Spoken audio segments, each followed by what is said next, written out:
little d. I said before, I forgot there's a little d. So we were at C, we're going to pick up with little d.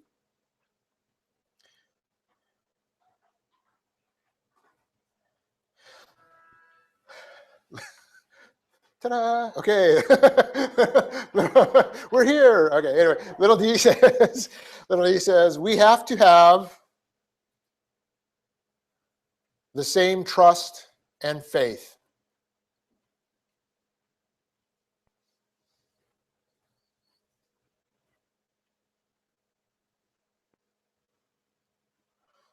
Often, we find ourselves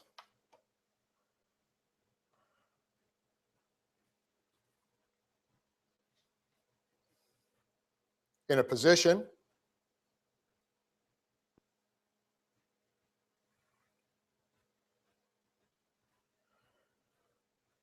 where we have the same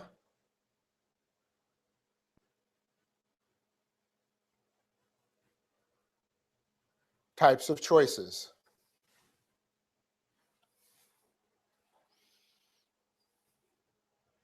I think the coffee and the sugar's got me zipped again here. I need to slow down just a second. For those still writing. Okay, same types of choices. Continue the point. Perhaps you are working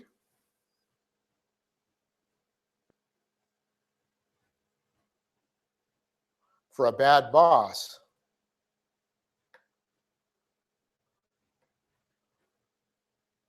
Just like this captain.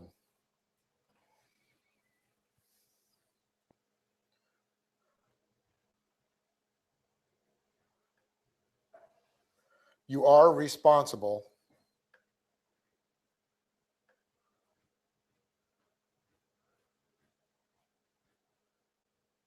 to function properly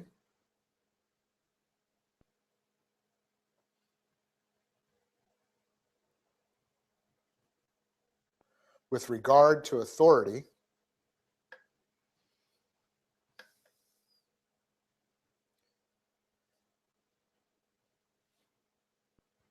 so you can't just ignore him or her.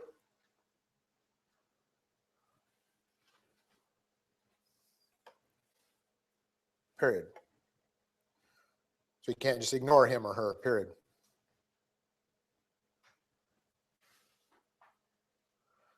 But you can maintain your integrity.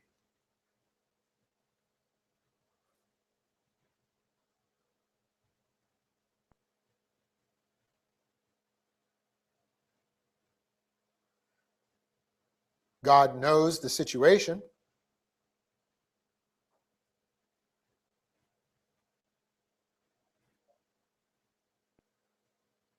And will give you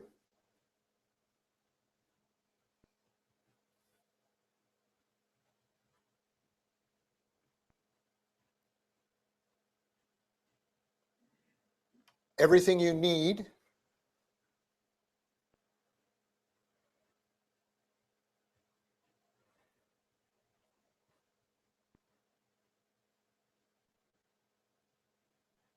to function properly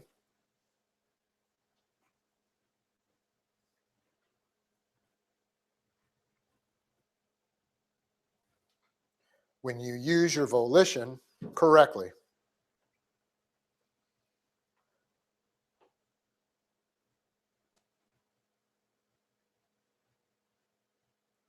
For example,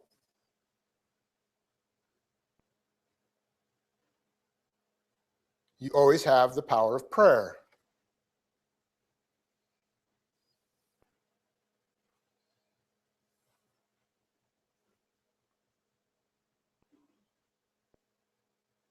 Let God know your desires.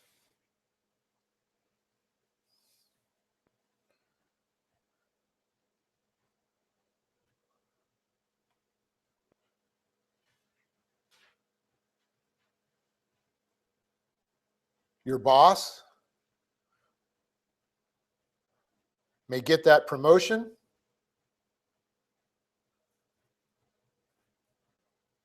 to a new district.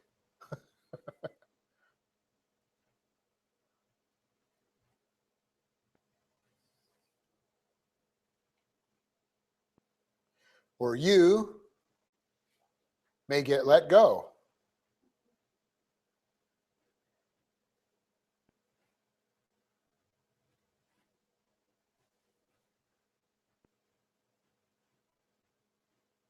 Either way,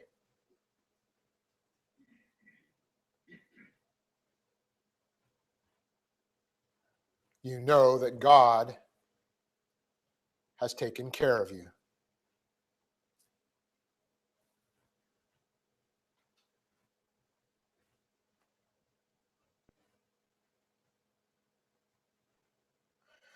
See the example of the captain. The captain saw what happened to the other captains, okay, but he didn't shy away from his duty. He knew that he had to go up there. His orders were to go up there and to bring Elijah down. He simply did what he understood based on the doctrine that he had, based on the information that he had. He understood what God wanted him to do. He had the confidence in God and therefore, again, the courage in man and circumstances. So he did what he was supposed to do. He properly respected the authority of Elijah, but he did what he was supposed to do. He asked him to come down. He asked him to go back with the king. He knew that God would take care of he and his men, as well as the fact that God would take care of Elijah. And you know what? It doesn't say it, but you can expect, by as much as we know of human nature and as much as we know of the way people respond, that with that confidence, with that attitude that he had, it would have affected Elijah as well. If Elijah had had any doubts when the captain first came up and he thought, oh boy, here we go again, I'm going to have to ask God, call down fire one more time. When he saw that captain's attitude and he saw the confidence that that captain had, it must have been refreshing and enjoyable to Elijah to say, fine, I'll come down. You're right. Let's trust God and let's go see what happens. Right? It's sort of like when they talk about having a concealed carry.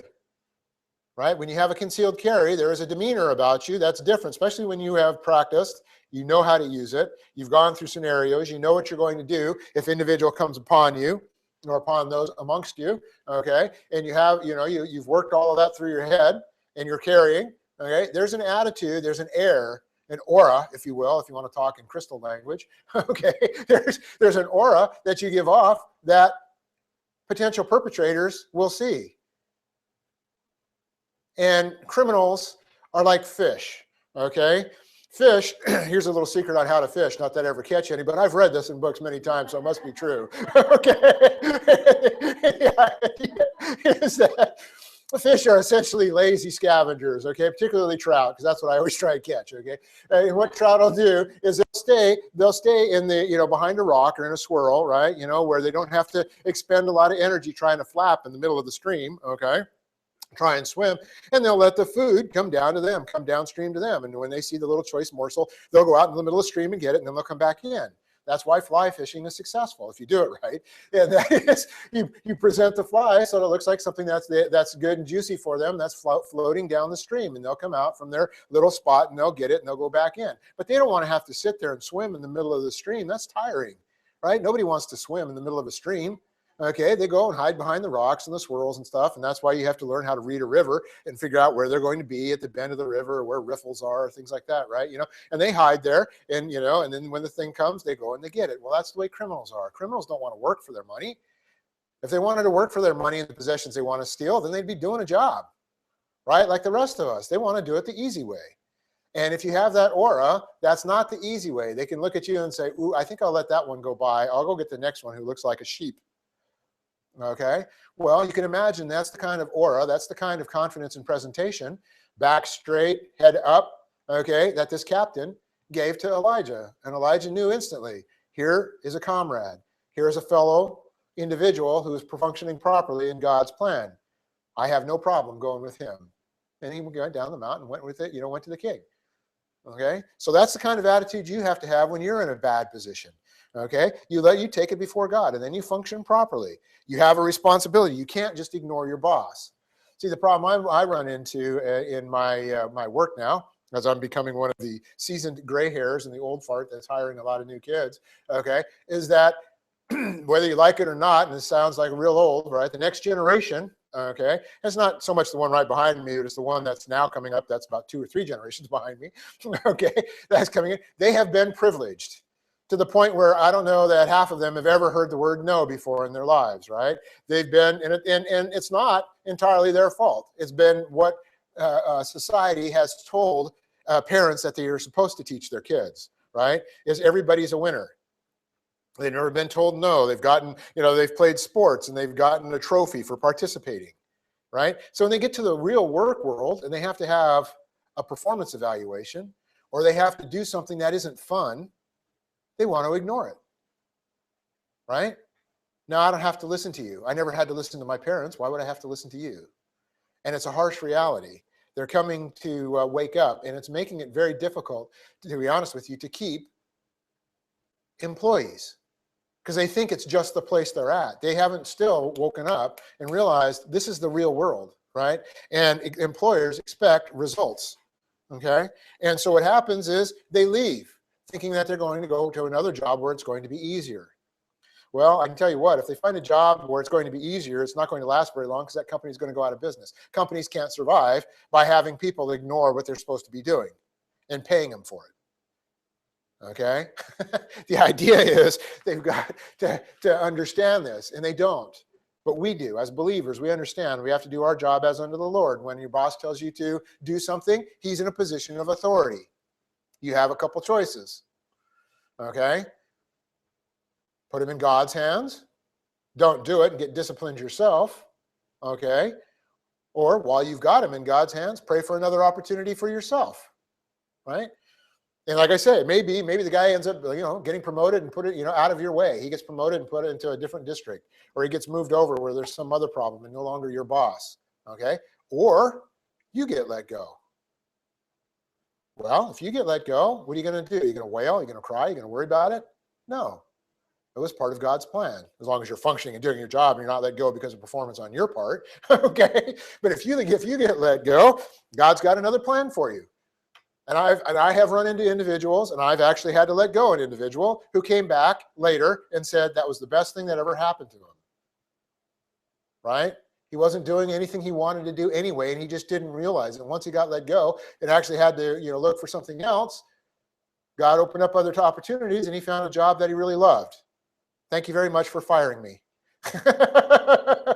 Okay, so the idea is do your job, okay, and don't worry about it like this captain did. Do your job. You have to have trust in God. Okay, that's what we learned from that little interaction, a couple sentences in one verse, okay, about a captain that goes and gets Elijah down off the mountain. Continue now we're in subpoint 4. Hey, don't do that.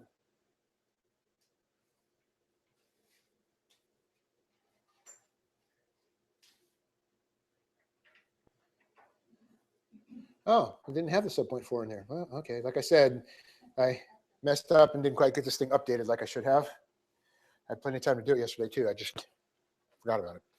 Subpoint 4. The faithfulness of God to Ahab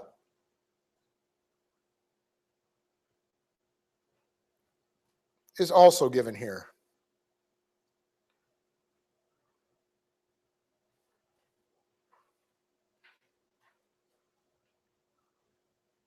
God promised Ahab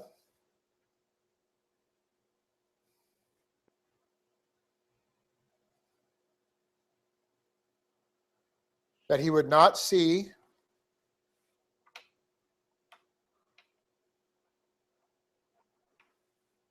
the destruction of his descendants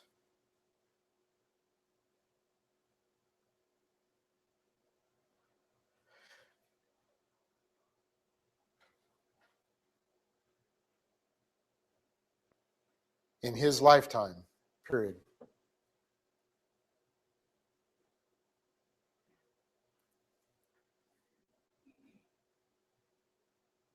God waited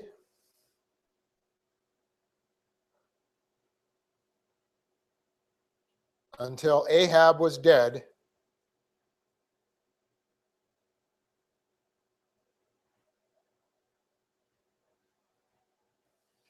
before he took out Ahaziah.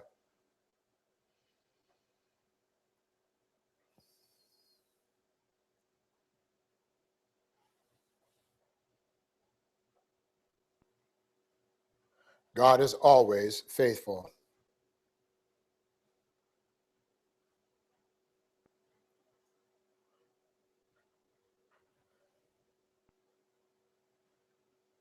So we see this faithfulness on two fronts here.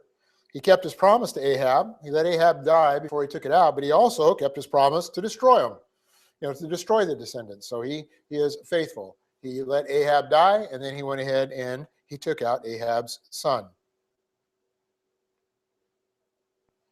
Continue the point. There's two sentences. Ahaziah was not allowed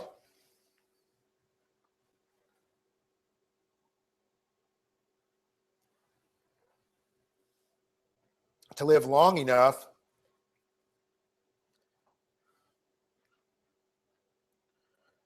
to have a son to take his place.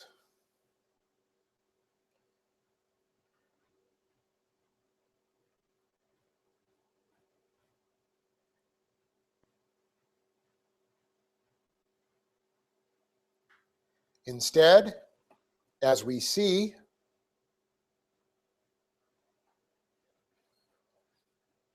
in 2 Kings 1:17,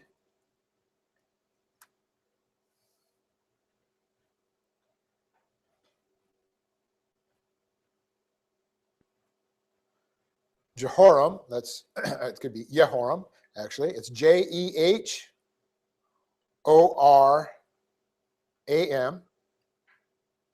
Jehoram, the brother of Ahaziah,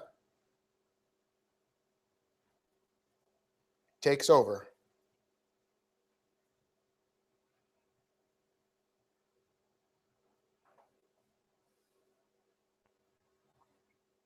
Period. So the kingdom then, the role of king moves from Ahaziah to his brother, okay, who obviously is also a son of Ahab. And as a son of Ahab, well, it's a curse. Yeah, he's going to go away too. Okay, but not before he does some horrible things. Okay. Point 10. Elijah's message to the southern kingdom.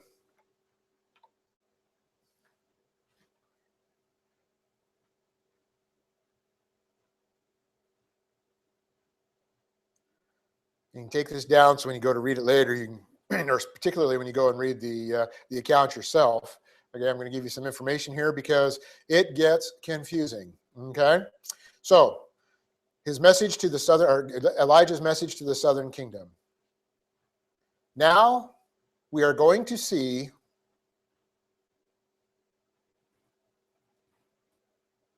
some potential confusion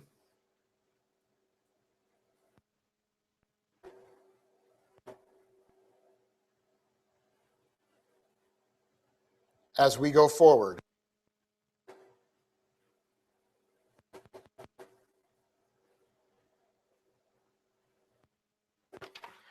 Get something real quick here.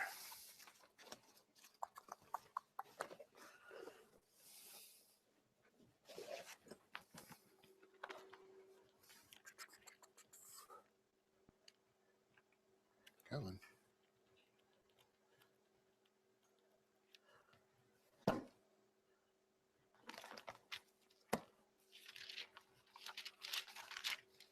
Sorry about this. I didn't write down the other name, and I want to give you that too. So.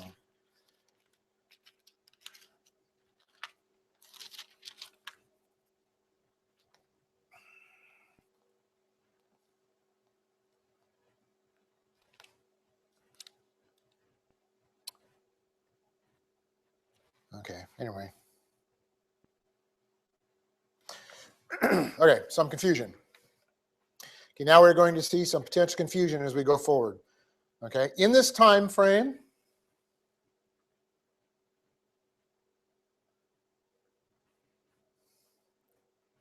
there are actually two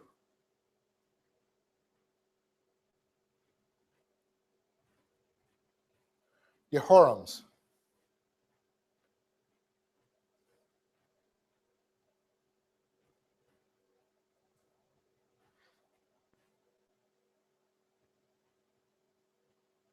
And also to make it even more confusing, this is what I was looking up, to make it even more confusing, sometimes the name is shortened and they get rid of the EH and they just call it Joram. Okay, so there are actually two Jehorams. This one in the north,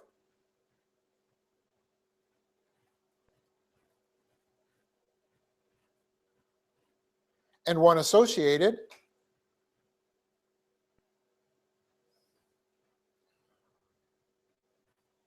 with the southern kingdom of Judah.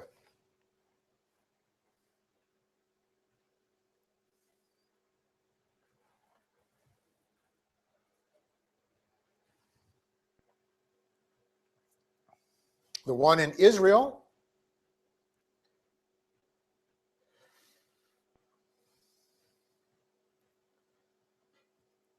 is the son of Ahab,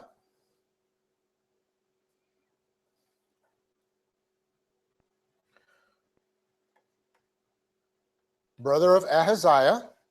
This is the one we just saw, okay?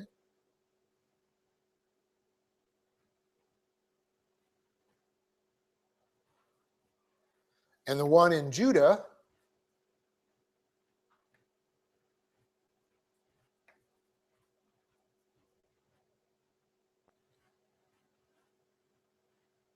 is the son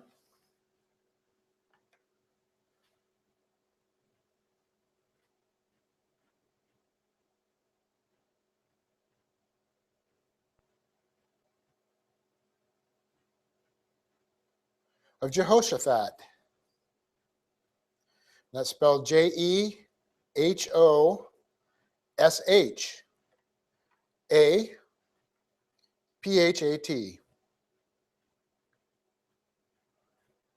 Jehoshaphat. We often don't have the sound when we say Jehoshaphat. Okay? Like, holy Jehoshaphat. Batman? Okay, so there's one in Judah is the son of Jehoshaphat. We're not done with the confusion part here yet. Is that confusing enough? Okay. Additionally,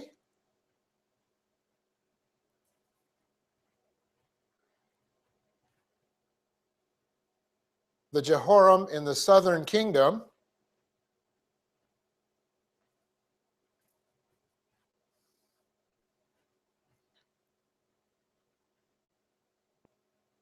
has the son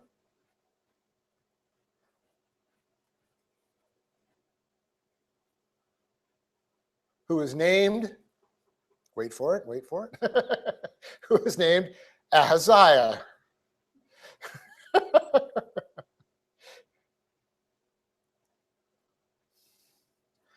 So there's another guy named Ahaziah, and he's the grandson of Jehoshaphat in Judah. Okay?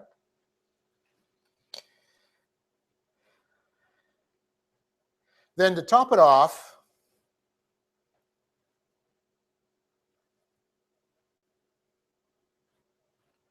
during part of their reigns, that's R-E-I-G-N-S,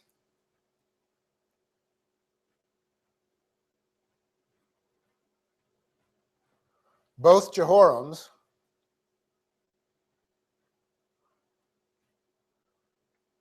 are ruling concurrently.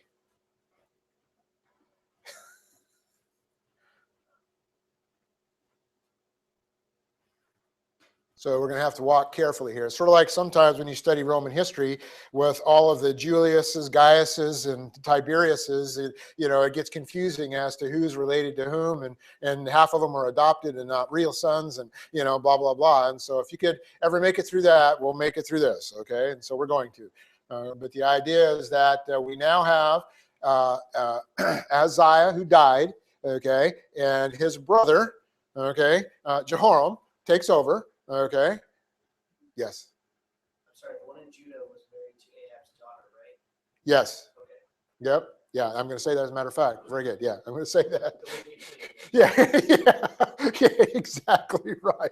So that makes it even worse. Okay, because you have the two lines joining. Okay, and so like in Second Kings 1:17, where it died, where Ahaziah dies, it says, so Ahaziah died according to the word of the Lord, which Elijah had spoken, and because he had no son, Jehoram became king in his place in the second year of Jehoram, the son of Jehoshaphat, the king of Judah.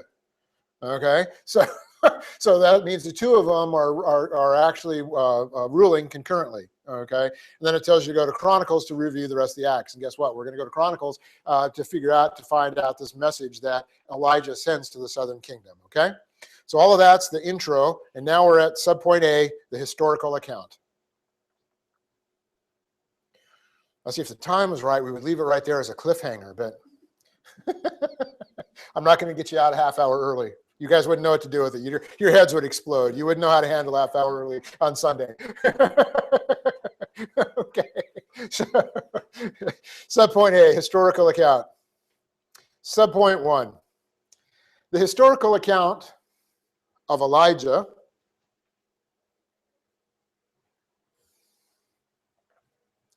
giving a message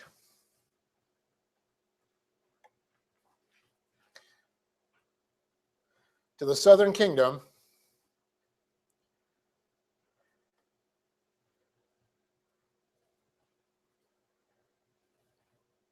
is actually found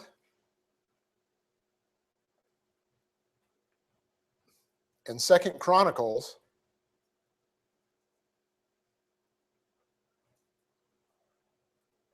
rather than 2 Kings.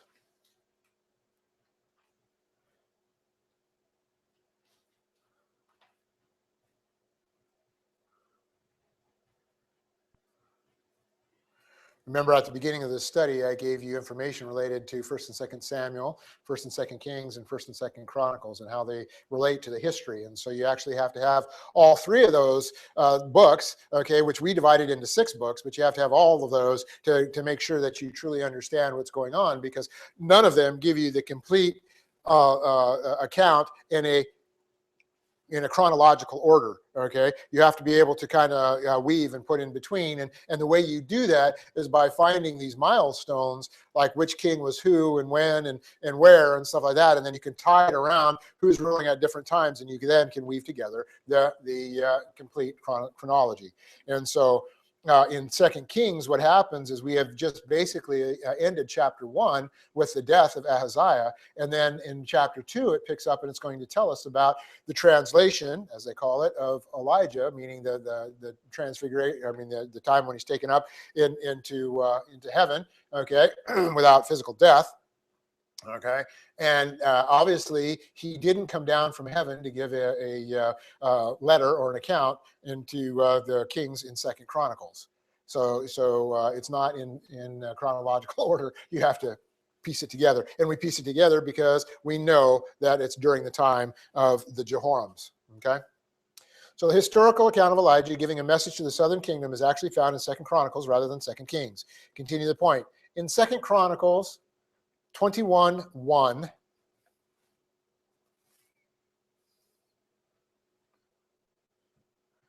we are told of Jehoshaphat's death,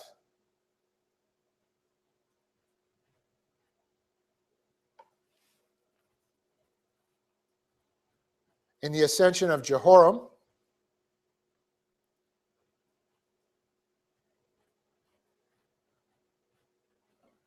to the throne of Judah.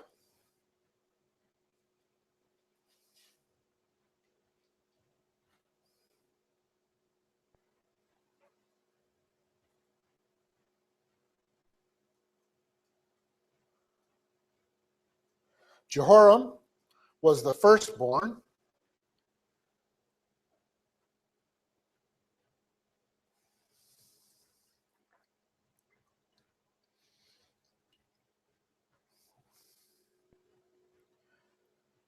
so he received the kingdom, comma,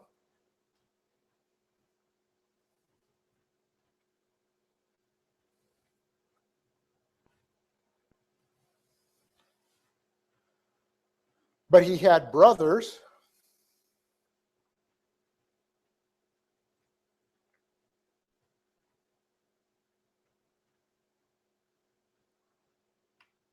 who were also given gifts by Jehoshaphat.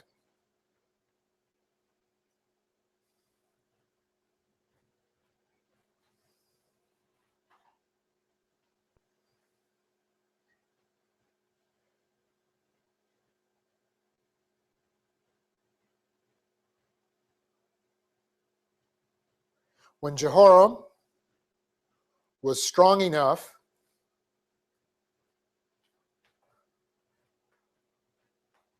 as king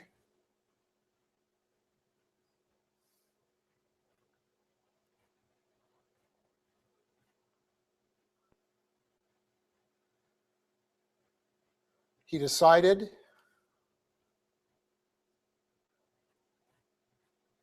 to remove any contenders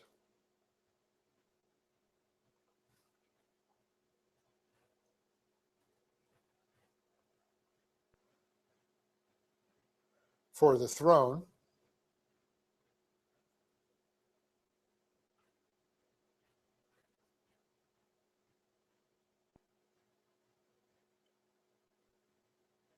and kill all of his brothers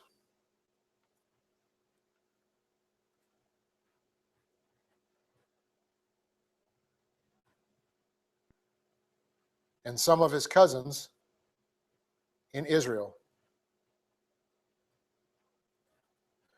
So he didn't just kill his brothers that are there with him in Judah. He also went up into Israel and killed some of his cousins, lest they come and try and claim the crown also.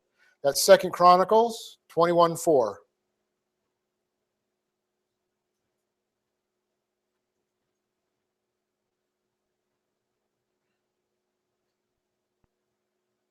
I can remember as a kid studying the various kings of England, right, as well as studying a little bit of Roman history. I didn't really get Roman history until I was in college. But when I was a kid, I did study before I got to college, I did study the kings of England and stuff.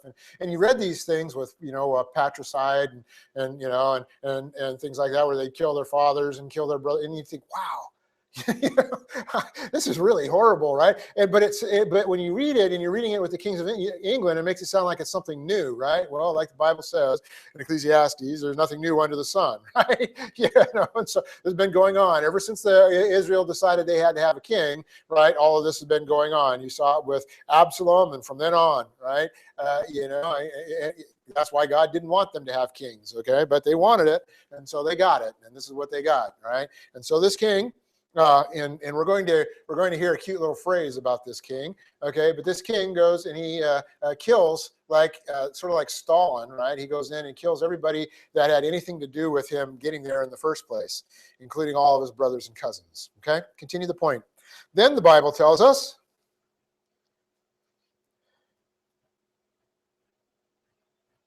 that he, quote, did evil in the sight of the Lord, end quote.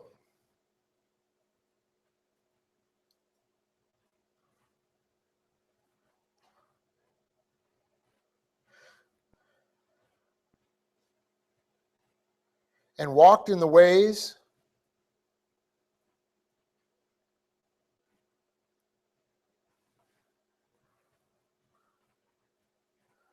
of the kings of Israel, comma,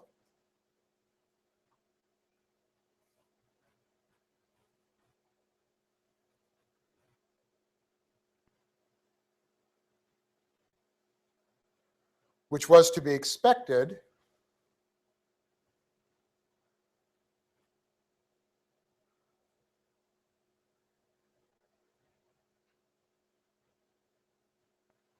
since he had married the daughter of Ahab. Oh, bingo, there you go, Tom. Period.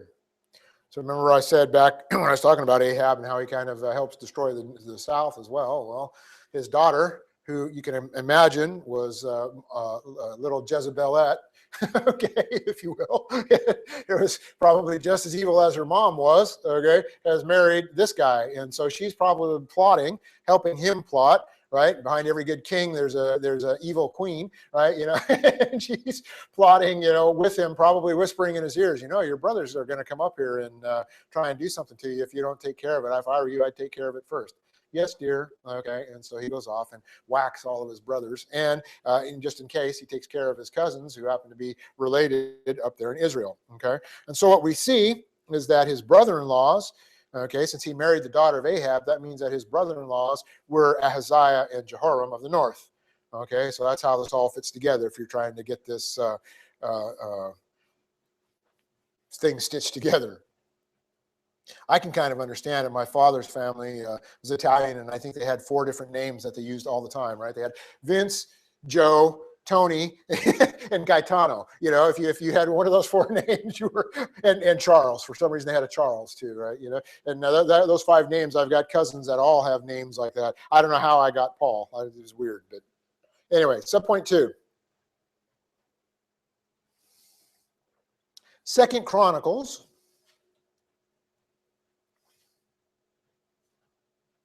also tells us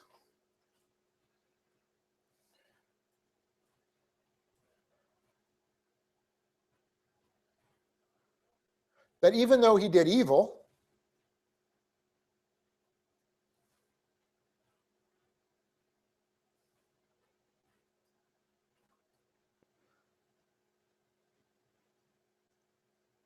ooh, this is a dangling participle. It's going to sound wrong, but go with it. Even though he did evil, the Lord was going to give him a chance to repent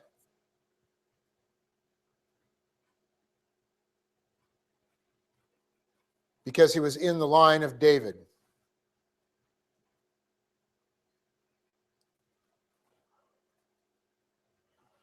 What I should have said is, even though he did evil, Jehoram was going to be given a chance to repent by the Lord because he was in the line of David.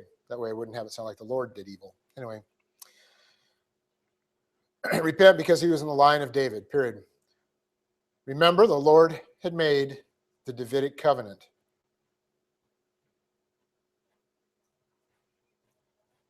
So God can't just end the line of David, since Christ had to be in the line of David. Therefore, Jehoram was not immediately killed.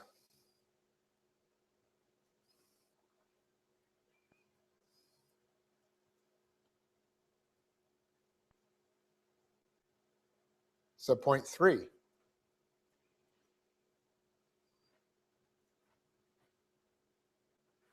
As king,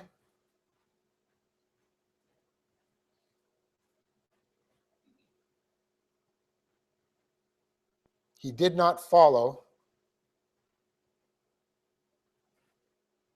God's plan for him.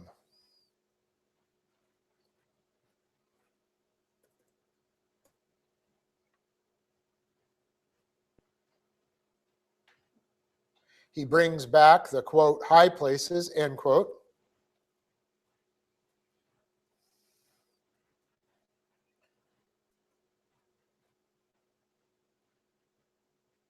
where evil is worshipped.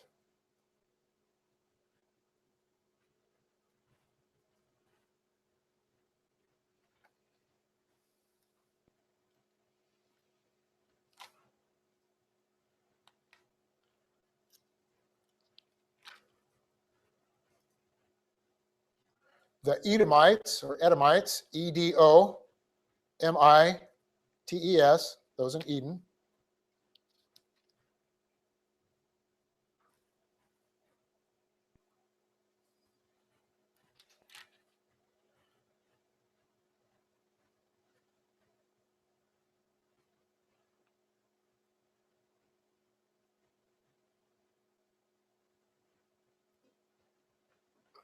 excuse me, the Edomites revolt because they want to follow God.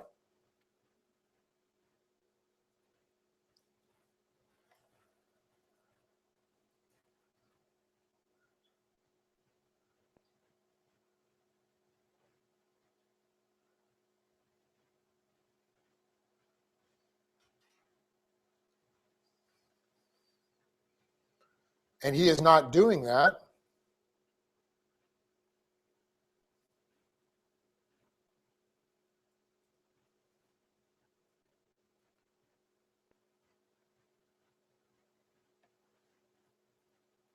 So they set up their own king.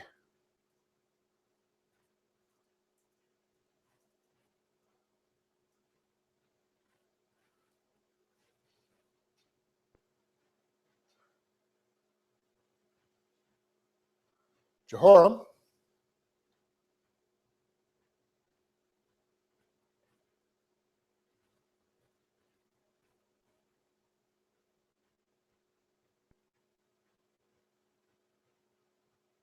goes to war with them.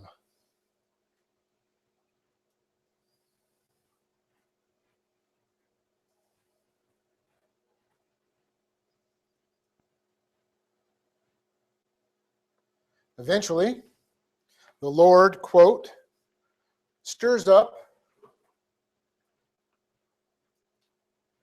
the spirit of the Philistines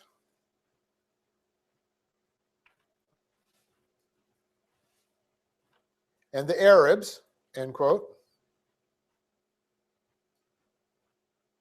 What that means is that he uses those, okay, who are totally against the Israelites and against in this case, Judah, okay, and gets them to attack as well. Okay, stirs up the spirit of the Philistines and the Arabs, and they also go to war against Jehoram.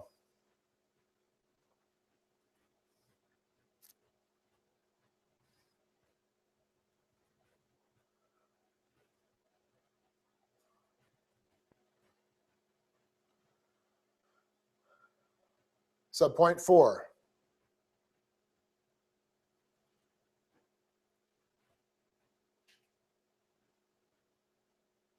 At the beginning of the war,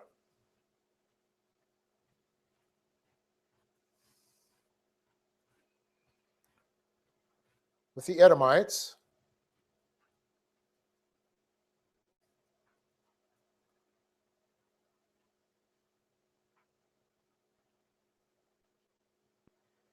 and before the others join in,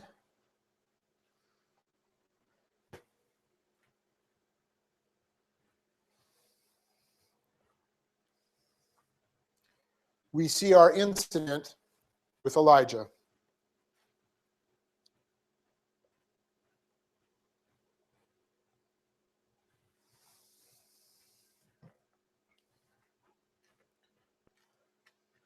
It is at this point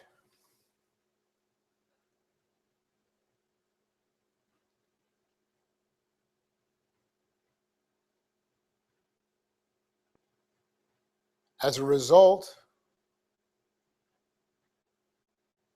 of the continued malfunctions of Jehoram,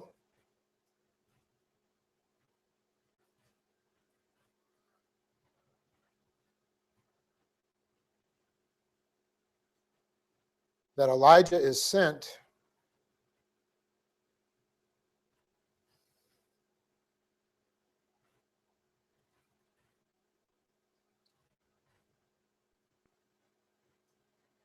to give Jehoram a prophetic message.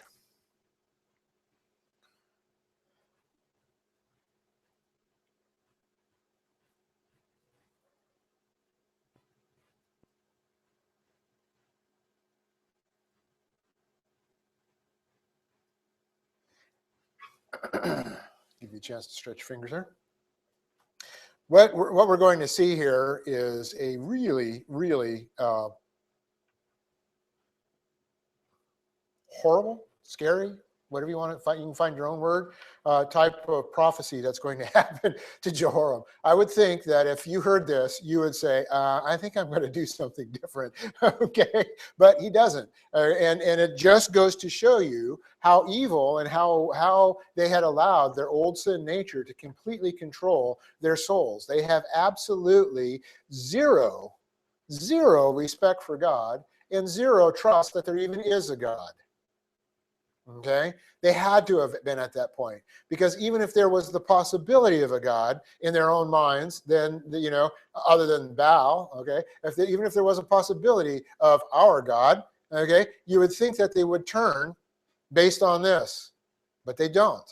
That's how evil they are. You talk about being in absolute reversionism, if you will. That's what these guys are, and Jehoram in particular. Okay. So gives them a prophetic message.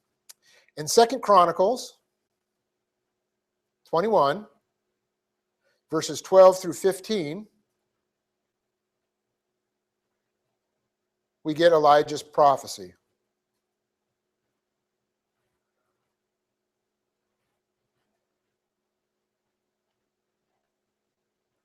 It states that Jehoram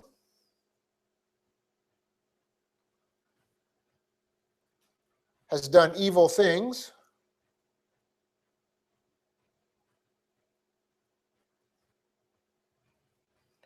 like killing his brothers who were better than him. That alone's got to be a smack in the face. Have God say, your brothers are better than you were.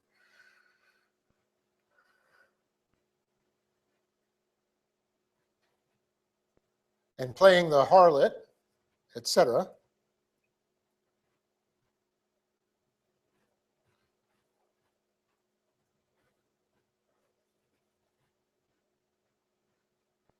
And therefore, the Lord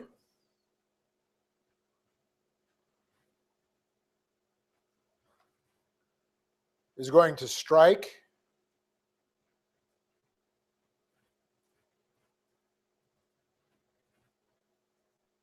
Jehoram's people,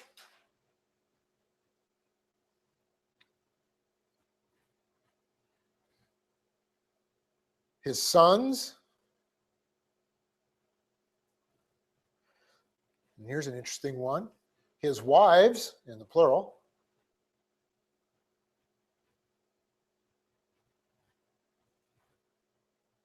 and all of his possessions.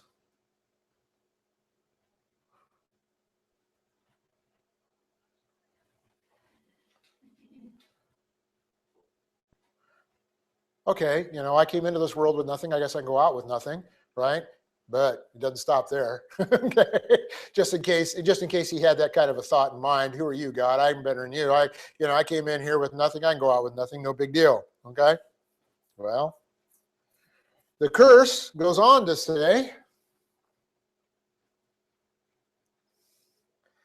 that Jehoram himself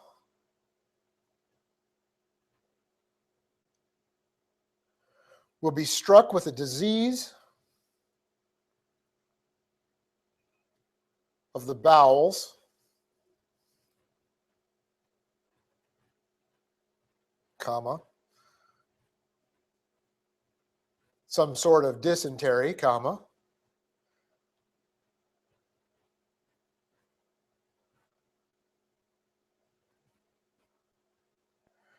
that will eventually cause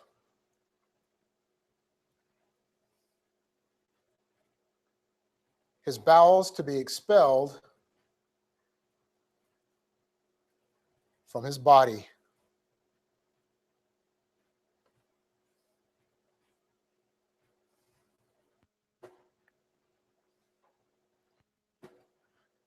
In the New American Standard, and you will suffer severe sickness, a disease of your bowels, until your bowels come out because of the sickness day by day.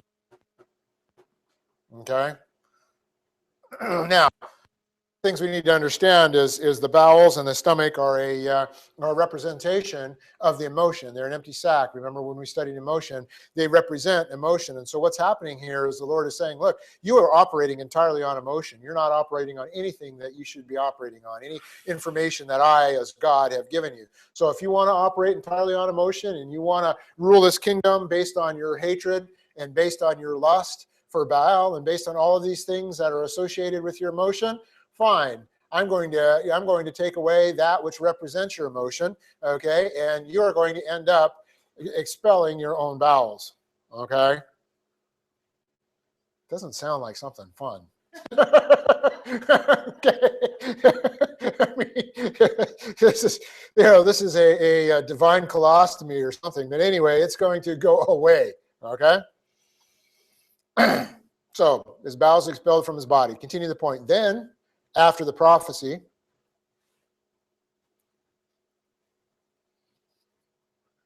there is the uprising. This, of course, is those with the spirit of the Philistines and the Arabs. Okay, there's the uprising, and all of Jehoram's sons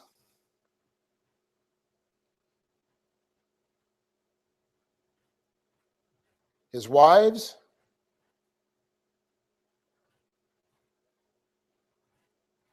and his possessions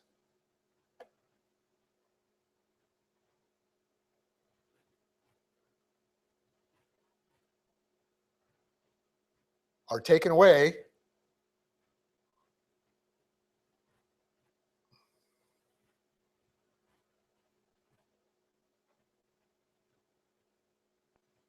and his bowels are stricken with the disease.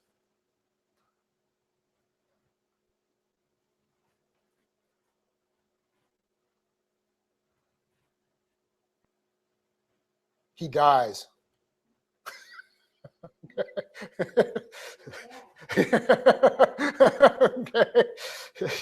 Okay.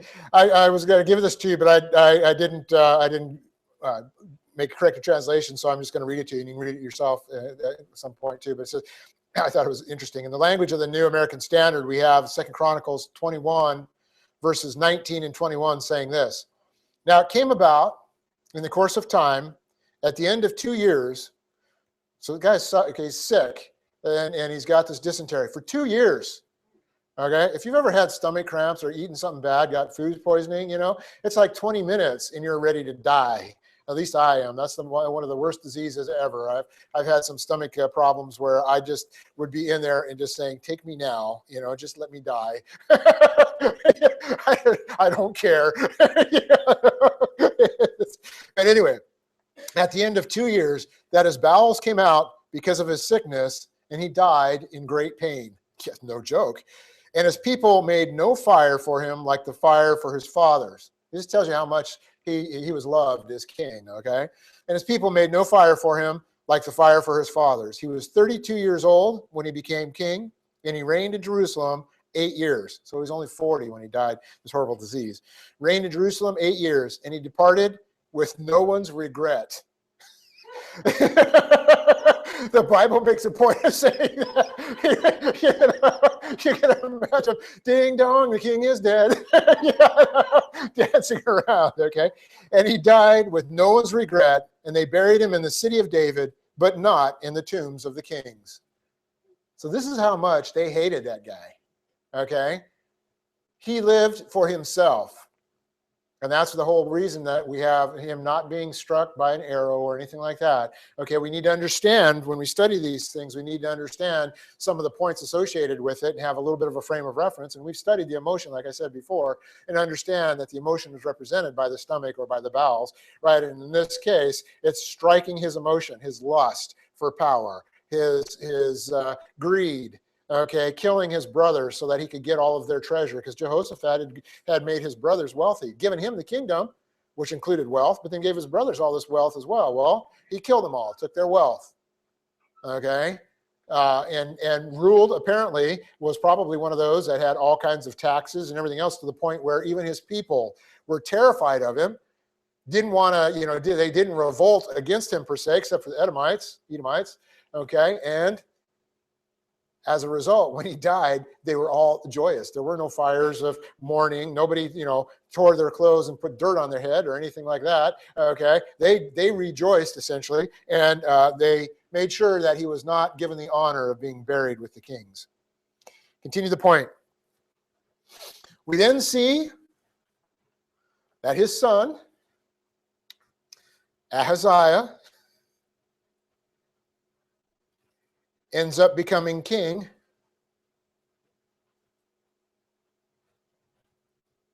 and reigns for a year.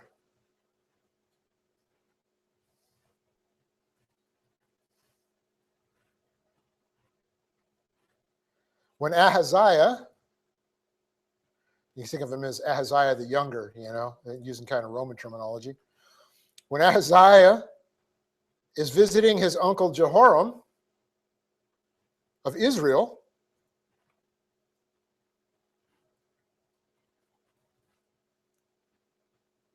because Jehoram is ill,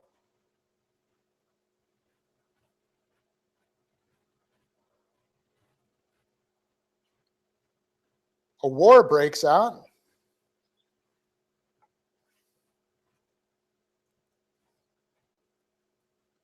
between Jehu, Jehu, and Jehoram,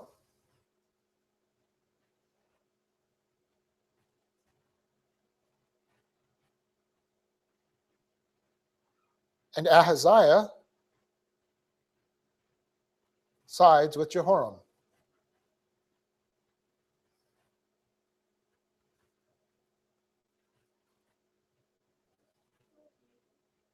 Jehu, yeah, Jehu. He's another prince in the line, okay, who's coming up. He's a brother of Ahab, I believe. Sorry.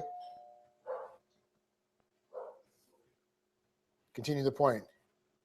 He ends up, so this is Ahaziah, he ends up being put to death when they lose the battle.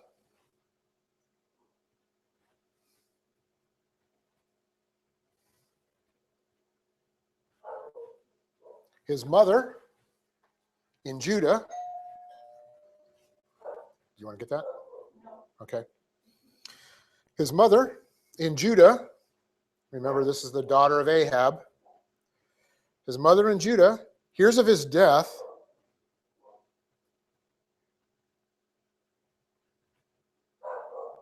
and is so distraught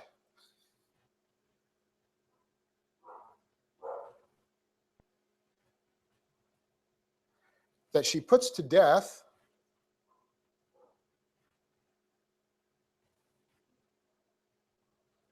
all of his siblings except one,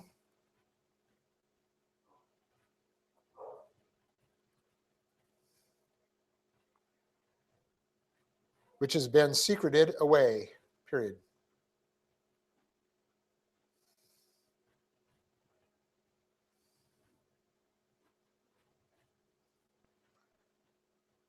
That one becomes king, and the drama continues. So if you like soap operas and all the intrigue and everything like that, you know, you don't need to turn on the TV. You can whip out your Bible and read through 1st and 2nd Kings and 1st and 2nd Chronicles, and you'll get more drama than you know what to do with, okay? Can you imagine the mother, because her son has been killed, has decided that no one else in the family is going to become king because that's who she had her hopes pinned on, so she goes and kills all of her own kids, okay? Except there happens to be one that gets hidden away that she didn't get her little claws onto, okay? And so that one ends up becoming king and continues the line. Because if she'd killed them all, then we would have had the line of David destroyed. So you know who's playing out on this one, who's the puppet master of all of this. It's Satan. Satan is trying one more time to destroy the lineage of David. Because if he can keep the Lord Jesus Christ from being born, then he's going to win the angelic conflict, right? And one way to do that is to get rid of the entire line of David, which currently is consisting of a single individual. Okay, so you know, he's gone through and he's wiped out a whole bunch of he's enticed enough people to get wiped out. Okay, in this whole thing. So Ahaziah ends up getting killed as well when he's up in the north visiting his uncle Jehoram, and so you know, that's the end of that. So that's the end of the Jehorams. By the way, they were co-reigning for a while there, and both of them end up being dead. Okay, and that leads us right now. It actually worked out well. That ends us right at the point where we're ready to go to subpoint B, which are the lessons that we can get from this. And there's a lot more lessons than I've got here, but I've only got a couple subpoints because it's pretty important. But the idea is, man, to watch this go through. I highly encourage that you go through now that you've got a little bit of background, a little bit of understanding, and read through it.